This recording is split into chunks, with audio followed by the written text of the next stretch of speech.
करिए प्रेम सहित गदी धरिए भाव कर से कथा करिए भाव दर से कथा करिए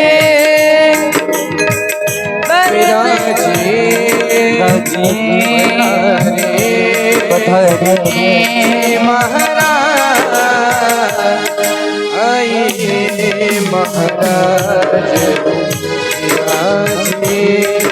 आइए महाराज पधारे आइए महाराज पधारे आइए महाराज पधारे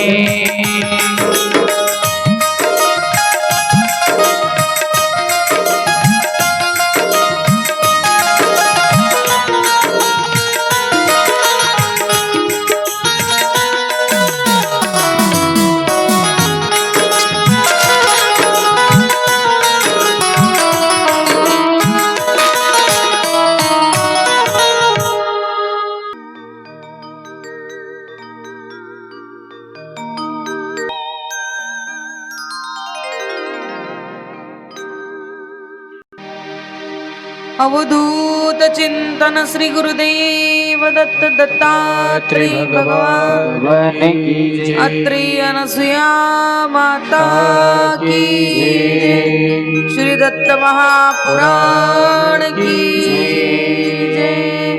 देवा दत्ता देवा दत्ता देवा दत्ता देवा दत्ता देवा दत्ता देवा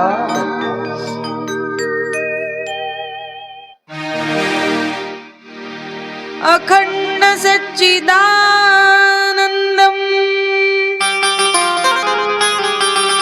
यवदूत शिरोमणिम अपार करुणा सिंधुम दत्तं वंदे जगद्गुरुम्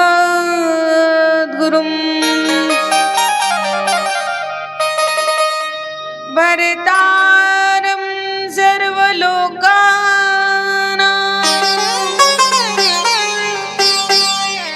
हरतारं विश्वविद्विषां कर्तारं पुण्यकार्याणां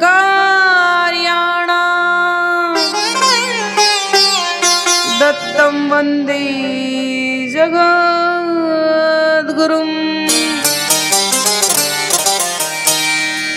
अनसुया महासाध्वी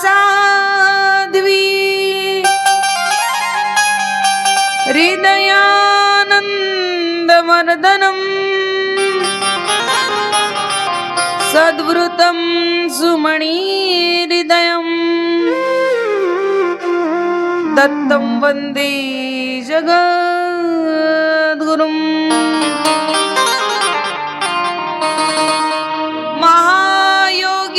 मंत्रस्वा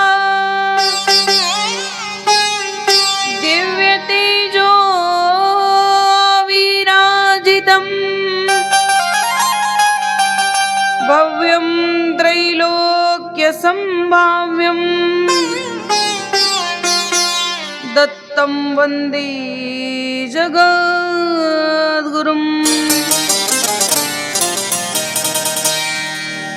उद्यत्पानो सहस्राभम्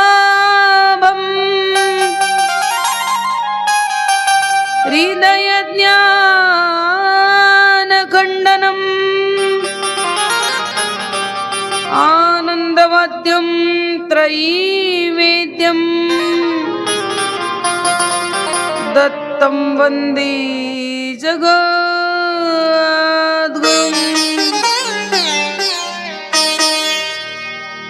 विश्वप्रियं विश्वमयं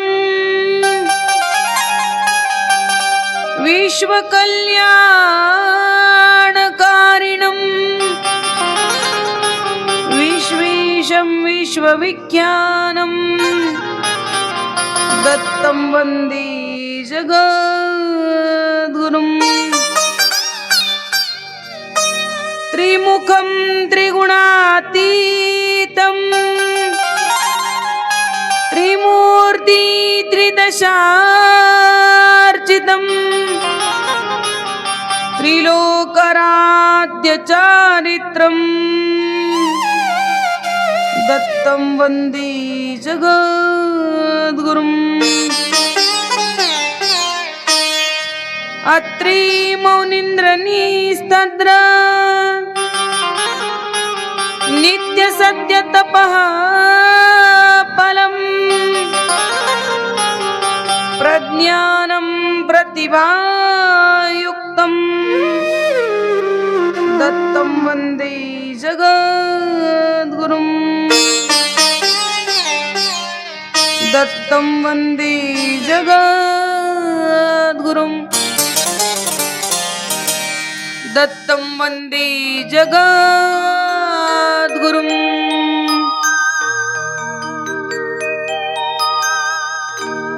अत्रिपुत्र महातेजो दत्तात्रेयो महामुनिः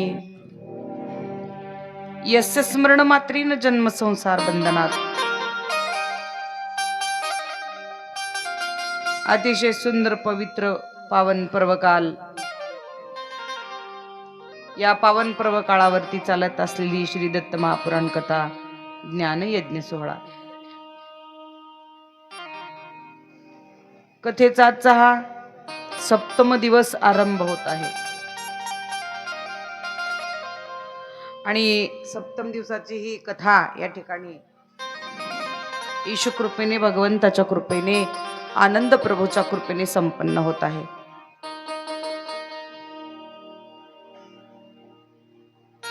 मागच्या 7 दिवसामध्ये आपण हे ज्ञान अनुष्ठान पूर्ण केलात. 7 दिवसात हे अनुष्ठान निर्विघ्नपणे संपन्न होत आहे. कसल्याही प्रकारचं या ठिकाणी व्यत्यय न येता, विघ्न न येता 7 दिवस भगवंतांनी हे पूर्ण करून घेतलं. ही भगवंताची कृपा नाही का? मध्येच कोणीतरी पाहुणा गेला, मध्येच कोणीतरी अडचण आली, मध्येच आजार आला, मध्येच काहीतरी काम आलं, अडथळा आलं, तर 7 दिवसामध्ये ही कथा सोडून निघून जावं लागलं असतं. कदाचित काही जणांना निघून जाऊ पण लागलं असेल. 1-2 दिवसाची कथा ऐकता नाही आली असेल. मला काय म्हणायचंय, नामा म्हणे केशी राजा केला नियम चालवी माझा. आपण जेव्हा नियम करतो, एखादा निर्धार करतो, तो निर्धार चालवण्याचं सामर्थ्य भगवंताचं असतं. म्हणून भगवंताकडे कृपा मागितली, आशीर्वाद मागितला संतांनी. नियम करणं हातात आहे, पण चालवून घेऊन जायची शक्ती देणारा तो आहे. किंवा ते नियम सिद्धीला जाईल, पूर्णत्वास जाईल का नाही हे तू ठरवणार आहेस देवा. किती अडचणी आल्या, किती संकट आली, तर आपला निर्धार असावा की मी माझा नियम नाही चुकणार. आणि असा जो नित्य नियम करणारा असतो तो फार दुर्लभ असतो. सगळी लोक जन्माला येतात मनुष्याणाम सहस्त्रेषु कश्चिद तरी सिद्धे यदतामपि सिद्धानाम कश्चिन माम वित्ती तत्वतः. प्राप्तीच्या पैल तिरी विपाईला निघे. प्राप्तीच्या पैल तीरावर जाणारा कोणीतरी एखादा असतो. विरळाईसा कोणी तुका त्याशी लोटांगणी. हजारो लाखो माणसं जन्माला येतात अर्जुना, त्यातले हजारो लाखो भक्तीच्या मार्गाला लागतात, पण त्यातला कुणीतरी एक मला येऊन प्राप्त होतो. हजारो माणसं दिंडीमध्ये निघालेली आहेत, पण भगवंताचा साक्षात्कार होणारा कोणीतरी एखादा आहे. त्या एखाद्यात आपल्याला आपला नंबर लावायचा असेल, किती मोठं कॉम्पिटिशन आहे, किती मोठं कॉम्पिटिशन आहे, किती मोठी पैज आहे, किती मोठी शर्त आहे आपल्या समोर. ती शर्त पार करून भगवंतापर्यंत जायचंय. हा निर्धार घेऊन कथेला बसा, हा निर्धार घेऊन जीवन जगा, हा निर्धार घेऊन भगवंताची भक्ती करा. काय आयुष्याच्या शेवटी एकदा देवाचा साक्षात्कार होईल. प्रत्यक्ष परमात्मा मला त्याच्या सगुण स्वरूपाचं दर्शन देईल. हा निर्धार करून कथा ऐकायला या. कथेचं फल काय आहे? कथा ऐकलेलं फळ काय आहे? कर्मणूक आहे का? नाही. कथा ऐकल्याचं फळ असं आहे, प्रेमाने जर कथा ऐकली, सत्संगात बसलो, तर निश्चित आपल्याला भगवंताची प्राप्ती आहे. प्रेमे चक्रपाणी वश्य होय. गुण दोष न पाहता कीर्तनी. कीर्तनामध्ये, कथेमध्ये गुणदोष पाहिले जात नाहीत. किती पुण्यवान लोक इथं येऊन बसलेत माहिती नाही, किती पाप करून आलेली आहेत हे पाहिलं जात नाही. प्रेमाने कथा ऐकल्यानंतर देव परमात्मा वश करून दिला जातो. एवढं सामर्थ्य कथेमध्ये, कीर्तनामध्ये आहे. आत्ताच बघलालीस की पिवळ्या जर फुलाकडे तिकडे आता झोपलालीस का नाही? मग तिकडं बघलालीस तेव्हा आता डोळे लई मोठे होते, आता लगे लावलालीस डोळे. घंटाभर त्या फुलाकडे ध्यान होतं तुझं. घंटावर फुलाकडे बघितलीस आणि पुन्हा इकडे माझ्याकडे बघितलीस की लगेच डोळे लावायला चालू केलीस. काय आश्चर्य आहे बघ की. माया जीवनामध्ये किती माणसाच्या हृदयावर परिणाम करून बसलेली आहे पा. आणि म्हणून आपली आपणच करा सोडवण, संसार बंधन तोडावेगी. कोण कुणाला सहाय्य करणार आहे उद्या मृत्यू आल्यानंतर, यम आल्यानंतर घेऊन जायला? कुणी कुणाला सहाय्य करत नसतं, आपली आपण सोडवण करावं लागत असतं. म्हणून कथेत कीर्तनात आल्यानंतर जरा सांगायचं आपल्या मनाला, बुद्धीला, आपल्या शरीराला सांगायचं, काय झोपू नको. ही वेळ निघून गेली ना तर मग काय खरं नाही. मारिती तोडीती झोडीती निष्ठूर, यमाचे किंकर बहुसाल. यमाची किंकर मारतात मग खूप धरू धरू, झोडतात मग आपल्याला. काय म्हणून? गावात ती बाई आली ती ना कथा करायला, तिच्या कथेत कावर झोपी गेली तीच म्हणून म्हणून मारतात. यमाचे किंकर आलती ना ती बाई, पोटाच्या आतड्या ताणून सांगू लागली तुला, उठा जागे व्हा आता, स्मरण करा पंढरीनाथा, भावे चरणी ठेवा माता, चुकवी व्यथा जन्माच्या. जन्म जन्माच्या व्यथा ज्या मागे लागलेल्या आहेत मायेच्या, त्या चुकविण्याकरिता हा मानव देह प्राप्त झाला. किती बरं याचा उपयोग करून घेतला. म्हणून ती बाई सांगू लागली, मग तू कावर झोपी गेली तीस तिथं? असं म्हणून यमाचे किंकर झोडतात. मी नाही, तुकोबाराचा प्रमाण आहे गाथ्यातला. मारिती तोडीती झोडीती निष्ठूर, यमाचे किंकर बहुसाल. यमाचे किंकर मारतात म्हणून कथेत झोपायचं नाही, लक्ष देऊन कथा ऐकायची. सवय डोळ्याला. संसार बघितला की गोड वाटते, अध्यात्माकडे नेलं की नको वाटतं. विनोदाचे चरित्र आवडायला लागतात आणि भगवंताची कथा गोड लागत नाही. देवाचे चरित्र नावडे सर्वथा, विनोदाची कथा गोड लागे. हसायची गोष्टी सांगितली की गोड वाटतात, पण देवाचं सांगितलं की कंटाळा येतं. कारण विषयाचा स्वभाव, इंद्रियाचा स्वभाव विषय भोगणं आहे आणि त्यामुळे विषयात आनंद आहे.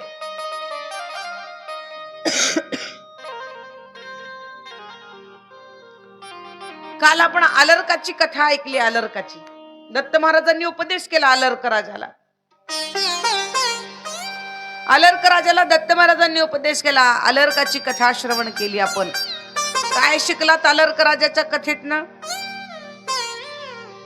किती मोठा राजा असला तरी भगवंताच्या भक्तीशिवाय काय त्याला मोक्ष मुक्ती आहे का?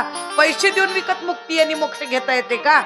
एखाद्या माणसाकडे लाखो करोडो रुपये, हजार करोड रुपये जर असतील तर त्या पैशाच्या मोबदल्यात तो ते पैसे जर देवाला द्यायला तयार आहे म्हणून देव त्याला दर्शन द्यायला, असा इतिहासात एक तरी कथा आहे का? पैशाने इह जो लोकातल्या जगातल्या वस्तू खरेदी करता येतील, पण लक्षात घ्या पैशाने ज्ञान नाही खरेदी करता येत. ज्ञान प्राप्त होण्यासाठी संताला शरण जावं लागेल, सद्गुरूला शरण जावं लागेल. ज्यांच्याकडे ज्ञान आहे त्यांच्या चरणावर नतमस्तक व्हावं लागेल. इतकंच काय, तनु मनु जीवे चरणाशी लागावे, अगर्वता करावे दास सकळ. कसं ज्ञान प्राप्त होतं? ज्ञानाची प्राप्ती कशी होते? तन, मन आणि प्राण, तीन गोष्टी त्या संताच्या चरणावर अर्पण कराव्या लागतात. तन अर्पण करावं लागतं, मन अर्पण करावं लागतं, प्राण अर्पण करावे लागतात.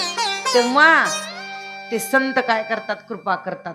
अरे या जीवानं खूप सेवा केली, जे तत्वज्ञान मला प्राप्त झालेले ते तत्वज्ञान आता या भक्ताला सांगितलं पाहिजे. म्हणून गुरु काय करतात, संत काय करतात? तत्वज्ञान देतात.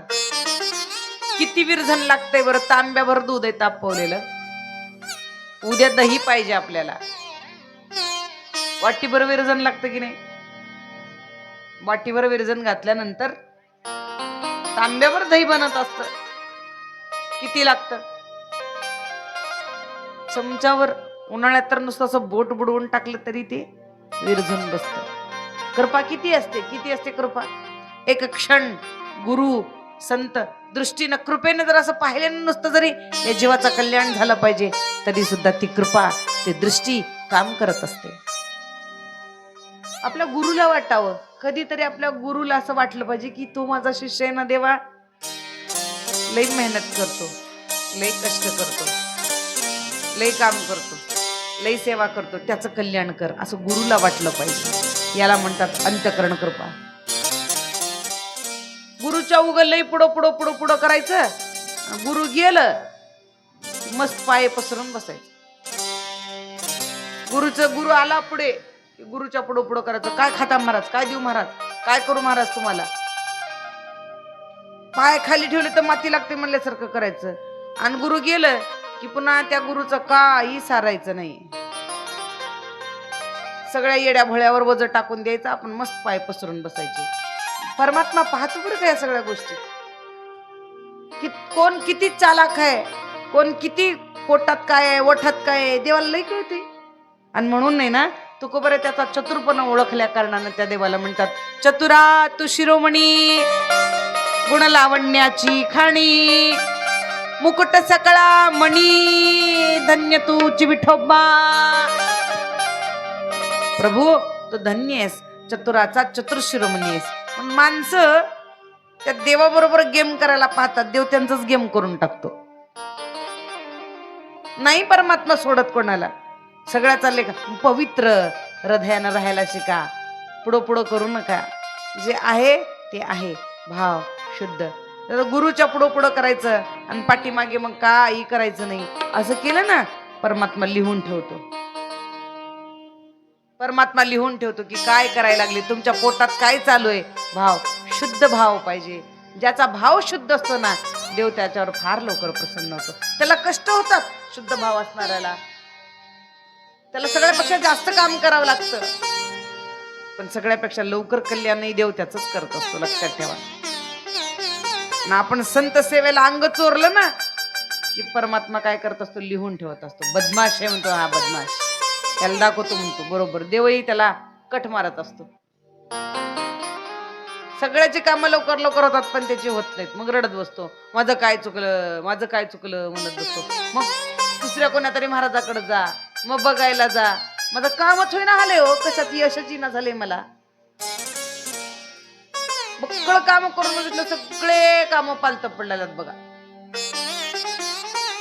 असं म्हणत मग जाणते फिरत बसायची वेळ येते.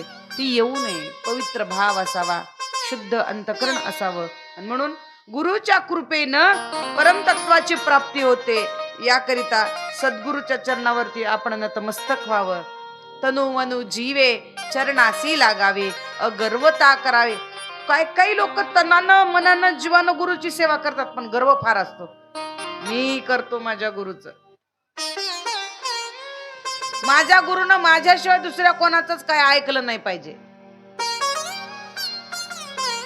त्या गुरुला पण आपल्या कंट्रोल मध्ये घेण्याचा प्रयत्न आपण करतो. जसं काही त्या गुरुला काहीच कळत नाही, ते येडच आहे. गुरुनं सांगितलेलं आपण ऐकावं का आपलं गुरुला ऐकावं लागावं.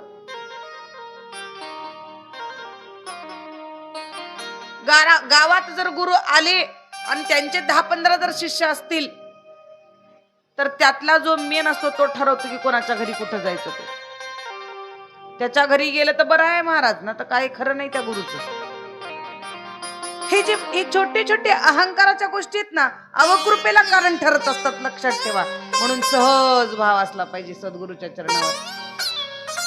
गुरुची कधी अडचण असू शकते, कधी कोणाच्या घरी जातील, कधी कोणाच्या घरी नाही जातील. माझ्याच घरला कस काय आली, त्याच्याच घराला कस काय गेले असं न म्हणता समजून घेण्याची प्रवृत्ती ज्याची असते तो कृपेला पात्र बनत असतो. अगर्वता करावे दास्य सकळ. सगळ्यापेक्षा मोठी नोट जर गुरुच्या आपण झोळीत दान दिली तर त्याचा अभिमान नाही करावा. दिलेलं दान सुद्धा झाकून द्यावं. झाकून दान द्यायचं म्हणलं की लोकांनी त्याचा दुरुपयोग केला. झाकूनच 10ची नोट टाकून मोकळे झाले 500ची टाकायची. लोक विचित्र आहेत, लोकांचं मनस्थिती विचित्र आहे. आणि या सगळ्या कारणास्तव संत सांगायला लागले, देव सांगायला लागले की अभिमान अहंकार फार विचित्र आहे. नवल अहंकाराच्या गोटी विशेष न लगे ज्ञानाच्या पाठी, सज्ञानाच्या झोंबे कंठी नाना संकटे नाचवे. अहंकारी माणसाला फार संकट येतात, अभिमानी माणसाला संकट येतात. लक्षात ठेवा. संत चरणावर समर्पित झालेल्या अलर्क राजाचा उद्धार झाला.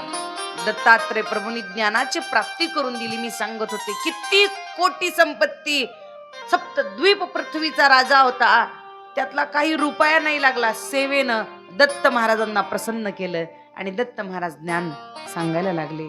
मला सांगायचं एक काय, पैशानं ज्ञान विकत नाही घेता येत. पैशातनं इहलोकातल्या वस्तू विकत घेता येतील. पैशानं फार चांगली गादी खरेदी करता येईल, चांगलं एखादं गरम रग खरेदी करता येईल, झोप नाही खरेदी करता येत. पैशानी अन्न खरेदी करता येईल पण भूक नाही खरेदी करता येत. लक्षात ठेवा. काही गोष्टी या जगामध्ये प्रकृती ठरवत असते, सृष्टी ठरवत असते, परमात्मा ठरवत असतो, वेळ ठरवत असते आणि ते स्वीकारण्याचं सामर्थ्य माणसाच्या अंगी असलं पाहिजे. सगळं माणसं ठरवून होत नसतं, माणसांनी प्लॅन घालून होत नसतात सगळ्या गोष्टी आयुष्यामध्ये. काही गोष्टी परमात्मा ठरवत असतो, देव ठरवत असतो. काही गोष्टी आपल्याला किती जरी वाटलं की असं व्हायला पाहिजे होतं, तसं व्हायला पाहिजे होतं, नाही नाही नाही मग आज शेवटचा दिवस होती, मग लवकरच कथा व्हायला पाहिजे होती, नाही, तो ठरवत असतो. आपण माणसाला निमित्त ठरवतो पण तसं नसतं. ज्या ज्या वेळेला जे जे होणार आहे ते होणारच असते. म्हणून समय असे सादर व्हावे, देव ठेविले तैसे राहावे. प्लॅनिंग केलं की दुःख होतं, म्हणून आधीच्या आधी ठरवून नाही बसायचं. वेळ जे सांगेल ते ऐकत राहायचं. अशा पद्धतीने जीवन जगल्यानंतर ही अवस्था उदास अवस्था आहे. उदास भक्तैसे जाणा जे देही उदास, गेले आशा पाश निवारुनी. भक्त कोणाला म्हणले? जो उदास आहे इंद्रियांवरती, देहावरती उदास झालेला आहे, ज्याच्यासाठी संकल्प विकल्प नाही राहिले आता आज जीवनामध्ये.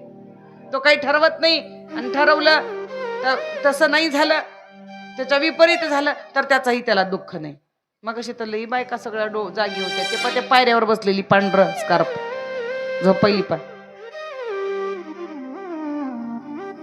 मला पण वेळ नाहीये, माझे पोरं उलट मला राग करतायत, माई तुम्ही लवकर कथा घेतो म्हणला होतात, उशीर का केली? 10 मिनिटात कथा उरकते मी, मला काय नाही एवढं पार बोलायचं. तुम्ही अशा झोपे चालल्यावर कोणासाठी सांगायचं? तुम्हाला नको असल्यावर कंटाळा आला, आम्हाला तर त्याच्यापेक्षा जास्त कंटाळा आलाय की हो. आयुष्य गेलं आमचं त्याच्यामध्ये. एवढी थंडी वाजायला लागली, आमच्या जाग्याला जायला आम्हाला 2-2, 3-3 तास, या पोरांना 4-4 तास लागतील पुढं. आम्ही तर 5 मिनिटात कथा उरकू तुम्ही अशा जर केल्या तर. दत्तप्रभूंच्या अनेक भक्त झाले, त्यातले एक भक्त अलर्क होऊन गेले, मदालसा गर्भरत्न. आणि अलर्क राजाला दिव्य ज्ञानाची प्राप्ती झाली. अलर्क राजा गेले आणि गेल्यानंतर आपल्या भावाला वंदन केलं आणि राज्याचा परित्याग केला. म्हणाले नको मला राज्य. पण बाबांनी सांगितलं नको म्हणून तिरस्कारही करू नको, पाहिजे म्हणून हट्टही करू नको, सहज राज्य करता यावं म्हणून पुन्हा अलर्क राजाला गादीवरती बसवलं आणि सुबाहुनी राज्य प्रदान केलं. अत्यंत सुंदर अलर्क राजा राज्य करू लागले. यानंतर गुरु दीपकाला सांगू लागले पुढच्या अध्यायामध्ये, गुरु सपुसे दीपक जो भक्त अयू नामक, त्याचे गोड कथानक सांगावी कृपा करून. आपण सर्व भक्तांची सुंदर कथा सांगितली, अपूर्व कथा मला सांगितली. पण अयू राजा नावाचा जो पुरुरव याचा मुलगा होता, सोमवंशी राजा होता, आणि त्या राजाची मला आता कथा ऐकण्याची इच्छा आहे. आपण ती कथा मला सांगावी. या राजाला पुत्र नाहीये, पुत्र संतती नाहीये, प्रारब्धामध्ये भाग्यात पुत्र नाही म्हणून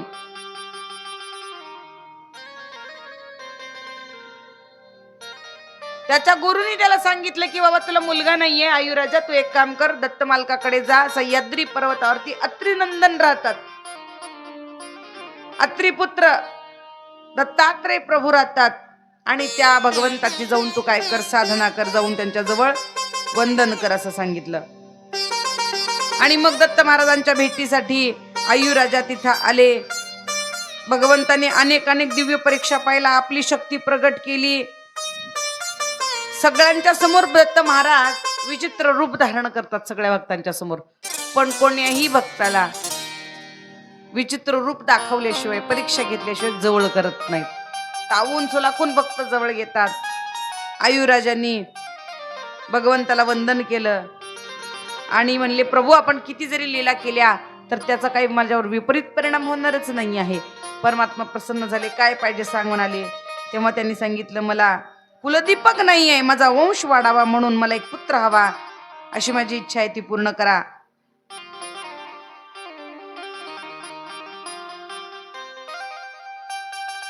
काय म्हणाले दत्त महाराज, तथास्तु म्हणायला पाहिजे की. मुलगा होणं ऐहिक जगातलं सुख आहे, आणि सुखाची व्याख्या करताना खरं सुख कसं आहे, किंबहुना सोय जीव आत्मय असील आहे तैजे होय तया नाम सुख.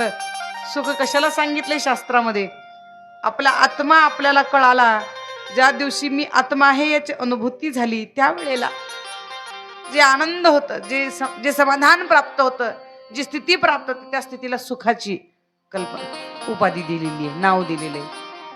सुख असं सांगितलेलं. कशाला म्हणावं सुख, जेवलं तर सुख, झोपलं तर सुख, सोनं घातलं तर सुख, पैसे मिळाले तर सुख, चांगला भाव लागला तर सुख नाही.